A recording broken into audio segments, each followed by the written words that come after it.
Hello CFM, this is Coach Matt with our low and slow workout number 7. This is Thursday. I hope you guys are enjoying these.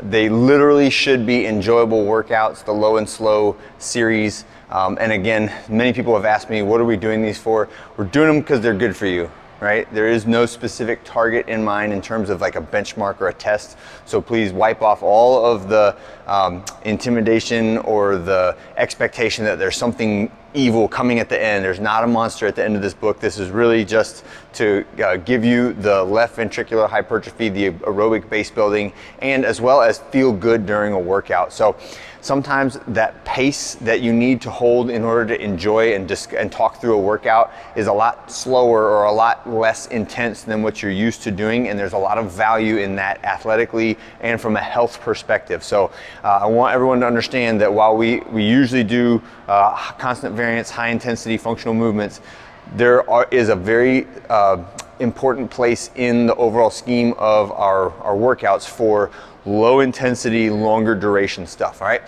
And we can talk more about that. If anybody has any questions, I love to talk about this stuff, exercise physiology aspect of it.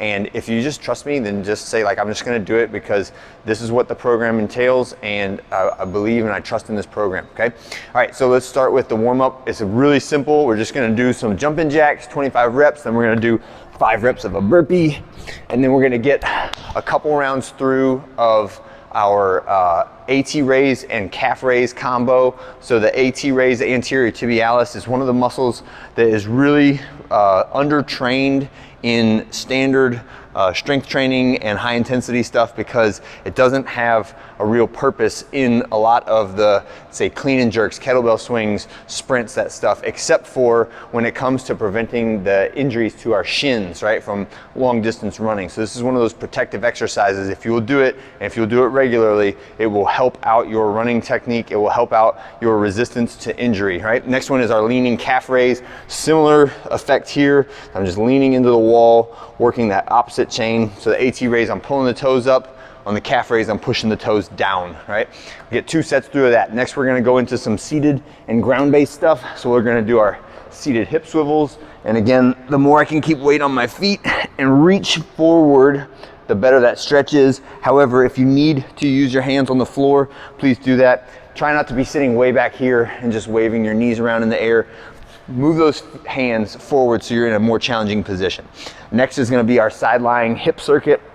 So hopefully you guys are getting used to this one by now, but it is leg raise, circles forward, circles backwards, big leg swing, and then bicycles, right? And you're gonna get 8 reps of each of those 5 exercises for a total of 40 per leg, and the muscle in your glutes should be burning by the time you finish it.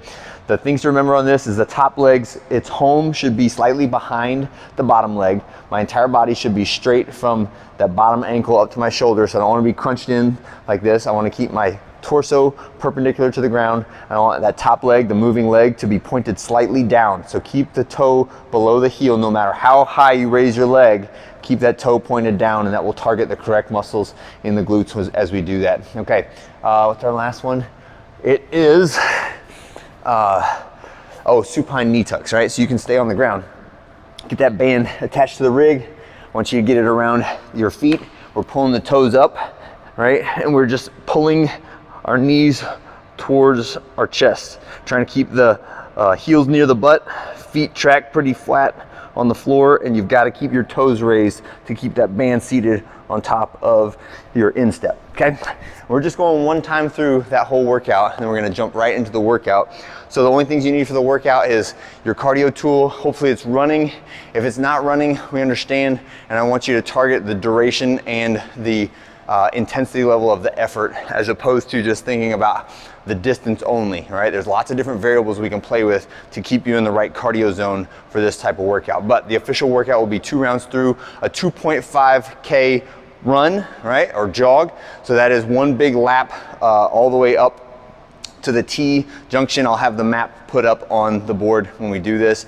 Target in the 10 to 16 minute range for that total duration of steady state cardio. When you come back inside, we're gonna get 20 reps each of an ab mat sit up. Then we're gonna do an exercise called the goat bag swing. So I'm gonna hold this moderate weight kettlebell, pulling it tight to my chest, feet underneath my hips, and I'm just hinging forward. So this is like a good morning, but the weight is on my chest instead of on my back.